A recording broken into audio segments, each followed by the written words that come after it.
All right, we're back on the, what is this, cylinder head 3? We're back on the cylinder head, so I'm going to explain some shit about how to get these valves apart without screwing anything up for somebody in the garage. I got this Jim's valve compressor on, actually it was given to me. Back in my early days, I just took a C-clamp and welded a thing similar to this on it so I could work with it. Now this is one option. I find it's easiest if the C-clamp is held in a vise, or in this case, our valve spring compressor. Well, maybe it's got to be held a little better than that. Semi-held. Yeah. Maybe you want to tighten the damn thing up. That might help. Okay. So now, what happens is, you're going to have to get over here, Soshi, so you can see the valve being compressed. All right, you see what's going on in there? Yeah. Okay, so at that point, what a guy does is he goes and gets his magnet. I don't like that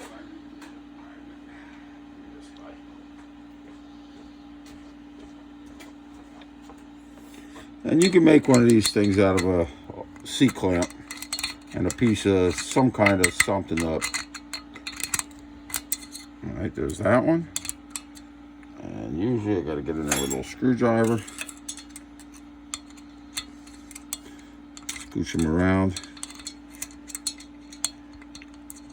There you go. All right, so that's how you get that out if you're going to go that way.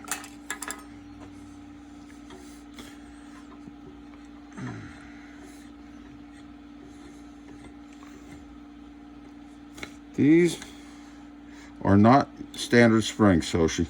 No? No, because oh no, they are. I'm sorry. They're certainly standard springs. Okay. So that's how that one works if you're using the C-clamp style. You know, at this point, I don't know if any of this stuff's going to be usable again, so I'm going to be very careful in case it is. Quite often we'll get burrs here that will stop the valve from going through the valve guide. We don't have that case here. If we did, I would take a fine file and be very careful, carefully file the burrs off of this valve by spinning it, and filing until it drops through. This is usually shows up on the intake more than the exhaust. Now this is the front head. Now, let's say you don't want to go with this routine. Now this gentleman actually got some shims in here, which is a little, you don't usually see that. That's, even though he painted it while it was together, at least he did something about checking the valve height, valve spring height, I would assume. Now, let's say you don't have that. Here's my other, and this is my preferred method. I take a socket, slightly smaller than the valve. Yep. All right? And I built this little thing. You can build it out of anything. I did it on a Bridgeport, but you can just do it however you do it.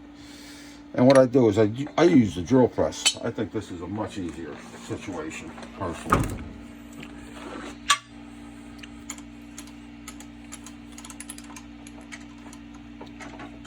I take that bad motherfucker and I set that thing right in there.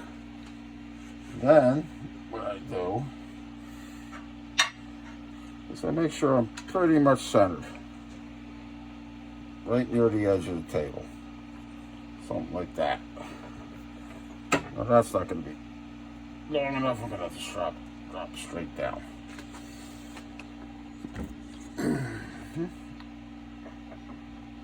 Still not deep enough.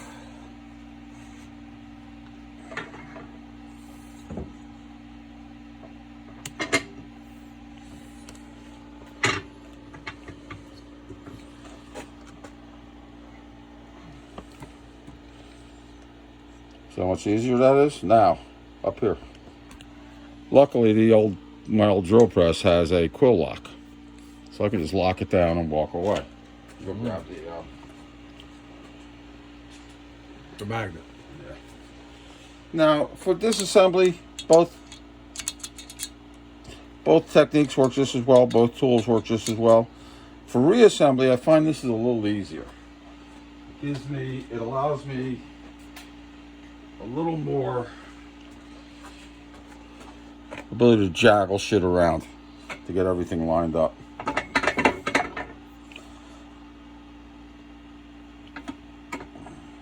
Now let's go see if this valve's going to come out without any fire. There's our exhaust setup. Yes. This piece of wood's going to be our intake setup. Oh, nitrited. See that? Is this guy nitrited? Nope, that's a standard. That's an old Dixie standard. That one popped right And out. this is like a Nemco style freaking nitrited guy. And they popped right out. So that may be good, it may be bad. We'll have to check clearances. It looks like these are just your standard Dixie style cast iron guides. They do not look like Harley Davidson guides because there's no oil grooves in the exhaust. I'm sure that these are Dixie cast irons. We'll find out about that. They're a little looser than I like them, but they do work fine. Let's see what's under here. Let's pull this guy off. No shim? Oh, there's a shim. Okay, so we'll figure all of that out as we go. Anyhow, that's how I get the valves apart. If there's any issue with this other head, we'll fire up another video and we'll go over it. Very good.